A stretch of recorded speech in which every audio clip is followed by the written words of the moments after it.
माता धारी देवी का मंदिर उत्तराखंड के पौड़ी जिले के श्रीनगर गढ़वाल में स्थित एक भव्य मंदिर है। इस मंदिर में देवी की मूर्ति का सिर्फ ऊपरी भाग सिर स्थित है एवं निचला भाग कालीमठ में स्थित मां मैठाना नाम से प्रसिद्ध है। मां धारी देवी की एक कहानी के मुताबिक कहा जाता है कि मां धारी देवी अपने मंदिर में एक दिन में अपने 3 रूप बदलती है, जो निम्न है: प्रातःकाल छोटी बच्ची, दोपहर में युवती और शाम के समय वृद्ध का रूप मां धारी देवी लेती है। अब यह मंदिर डैम के बीच में स्थित है और चारों ओर से पर्वत घाटियों से घिरा एक मनोहर स्थान पर बसा है। मां धारी देवी के बारे में एक कहानी प्रचलित है जिससे आपको जानना चाहिए। माता धारी देवी 7 भाइयों की इकलौती बहन थी। माता धारी देवी अपने 7 भाइयों से अत्यंत प्रेम करती थी। वह स्वयं उनके लिए अनेक प्रकार के खाने के व्यंजन बनाती थी और उनकी अत्यंत सेवा करती थी। ये कहानी तब की है जब मां धारी देवी केवल 7 साल की थी।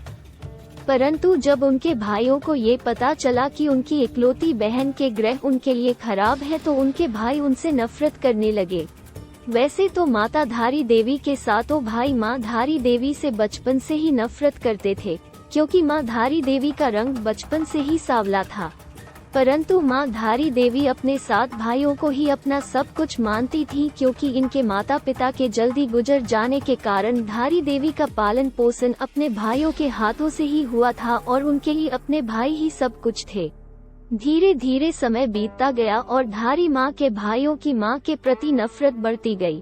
परंतु एक समय ऐसा आया कि मां के 5 भाइयों की मौत हो गई और केवल 2 शादीशुदा भाई ही बचे थे और इन 2 भाई की परेशानी और बढ़ती गई, क्योंकि इन 2 भाइयों को ऐसा लगा कि कहीं हमारे 5 भाइयों की मौत हमारे इस इकलौती बहन के हमारे प्रति खराब ग्रहों के कारण तो नहीं हुई, क्योंकि उन्हें बचपन से यही पता चला था कि हमारी बहन के ग्रह हमारे लिए खराब हैं।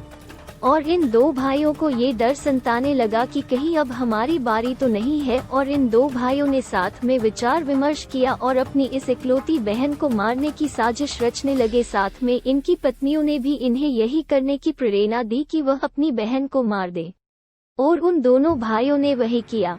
इन 2 भाइयों ने जब वह कन्या अर्थात मां धारी केवल 13 साल की थी तो उनके दोनों भाइयों ने उनका सिर उनके धड़ से अलग कर दिया और उनके मृत शरीर को रातों रात नदी के तट में प्रवाहित कर दिया, और इस कन्या का सिर वहां से बहते बहते कल्यासौड़ के धारी नामक गांव तक आ पहुंचा।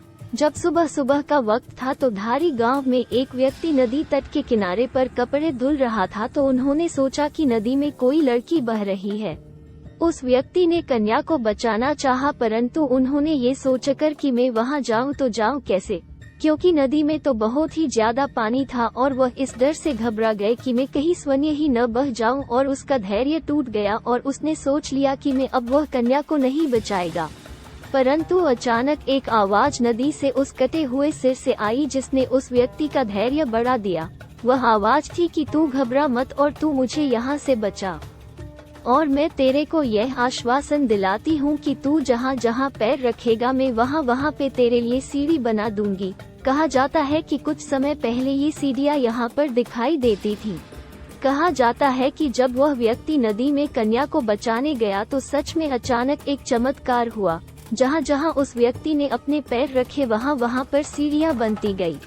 जब वह व्यक्ति नदी में गया तो उस व्यक्ति ने उस कटे हुए सिर को जब कन्या समझकर उठाया तो वह व्यक्ति अचानक से घबरा गया। वह जिसे कन्या समझ रहा था वह तो एक कट हुआ सिर है। फिर उस कटे हुए सिर से आवाज आई कि तू घबरा मत, मैं देव रूप में हूँ और मुझे एक पवित्र सुंदर स्थान पर एक पत्थर पर स्थापित कर दे। और उस व्यक्ति ने वही किया जो उस कटे हुए सिर ने उस व्यक्ति को बोला, क्योंकि उस व्यक्ति के लिए भी वह किसी चमत्कार से कम नहीं था कि एक कटा हुआ सिर आवाज दे, उस व्यक्ति के लिए सीढ़ी बनाए एवं उसे रक्षा का आश्वासन दे। ये सब देखकर वह व्यक्ति भी समझ गया कि यह एक देवी ही है। जब उस व्यक्ति ने उस कटे हुए सिर को एक पत्थर पर स्थापित किया तो उस कटे हुए सिर ने अपने बारे में सब कुछ बताया कि मैं एक कन्या थी जो कि 7 भाइयों की इकलौती बहन थी और मुझे मेरे 2 भाइयों के द्वारा मारा दिया गया, और ये सब कुछ बताकर उस कटे हुए सिर ने एक पत्थर का रूप धारण कर लिया। तब से उस पत्थर की वहाँ पर पूजा अर्चना होने लगी और वहाँ पर एक सुंदर धारी देवी मंदिर बनाया गया था। और जो उस कन्या का धड़ वाला हिस्सा था वह रुद्रप्रयाग के कालीमठ में मां मैठानी के नाम से प्रसिद्ध हुआ। यहाँ पर भी मां का भव्य मंदिर है और इस मंदिर को बदन वाला हिस्सा भी कहा जाता है। कालीमठ भारत में 108 शक्ति स्थलों में से एक है।